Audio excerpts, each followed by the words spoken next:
शेतकरी मित्रांनो नमस्कार. लक्षात घ्या, आता आपण आडगाव येथे आहोत. हा जो काय माझ्या मागे डाळिंबाचा प्लॉट दिसतोय, बऱ्यापैकी पानगळ झालेली आहे किंवा पानगळ होत आहे, पानगळ होऊन गेलेली आहे. मात्र अनेक वेळा असं होतं की पानगळ अर्धवट झालेली आहे आणि बाग ही फुटायला लागलेली आहे. कारण जे काही वेदर कंडिशन आहे, ढगाळ वातावरण आहे आणि अशा ढगाळ वातावरणामध्ये नकळत बाग कधी कधी फुटायला लागत असते. आपण पहिलं पाणी या बागेला दिलेलं आहे. आता बघून घेऊ आपण पहिले बागेची जी काही परिस्थिती आहे ती, आणि त्यानंतर त्याच्यावरती चर्चा करू. मित्रांनो बघा, जी काही नवटी होती मागील काही दिवसाची, ती नवटी तशीच राहिलेली आहे. इथे फॉर्मचा वापर करून देखील नवटी गाळली नाही, पण जी बाग आहे ती अशी फुटायला सुरुवात झालेली आहे. जी बाग आहे अशी फुटायला सुरुवात झालेली आहे. आता अशा वेळेस शेतकऱ्यांच्या मनामध्ये अनेक प्रश्न पडतात की जर बाग अशी फुटायला सुरुवात झालेली आहे किंवा बाग फुटलेली आहे आणि जी काही पानगळ आहे ती पानगळ झालेली नाही आहे व्यवस्थित, किंवा थोड्याफार प्रमाणामध्ये पानगळ झालेली आहे, तर आपल्या बागेवरती त्याचा काही परिणाम होऊ शकतो का?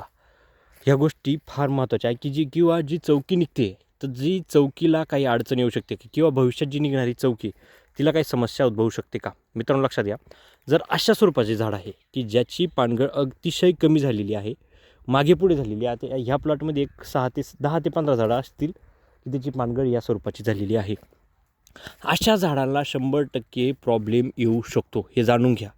कारण आत्ता इथे बघा पानगळ झालेली नाही आहे प्रॉपर, अगदी पानगळ प्रॉपर झालेली नाही, पण जी फूट आहे वरती ती फुटायला सुरुवात झालेली आहे. त्याच्यामुळे असं लक्षात घ्यायचं आहे, ज्या ठिकाणी पानगळ व्यवस्थित झालेली नाही तर तिथे जर वातावरणानुसार जर बाग आपली फुटायला सुरुवात झालेली असेल तर बहार धरून घ्या. ही गोष्ट अगदी जाणून घ्या. बहार 100% धरून घ्या, पण त्याच्यावरती उपाययोजना काय? की बाग फुटते आहे, पानगळ झालेली नाही आहे, बाग फुटायला लागलेली आहे, पूर्णपणे झाडाचा जो काही फुटे आहे तुम्हाला या स्वरूपामध्ये अशा आहे की ज्या लाल स्वरूपामध्ये झाडावरती त्या फुटे आहेत त्या दिसत आहे.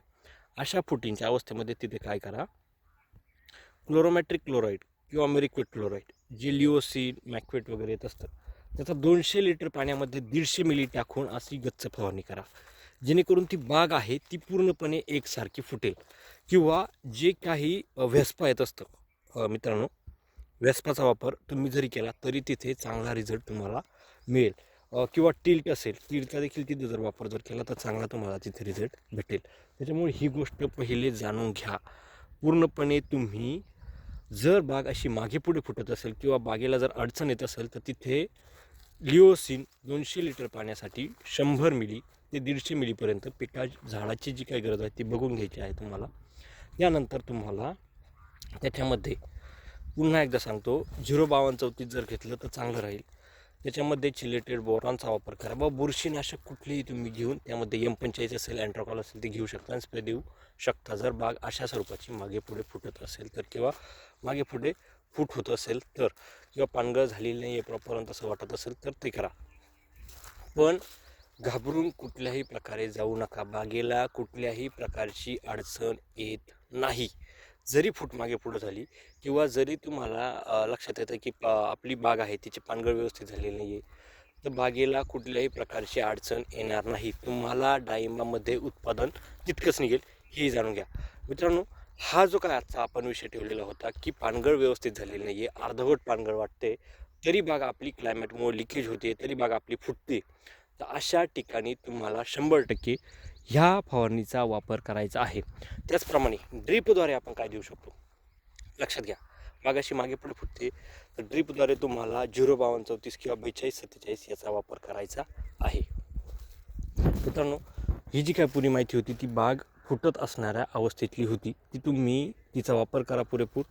जर काही असतील डाळिंबा संदर्भात अडचणी तर 100% कॉल करा. चला तर मग, धन्यवाद.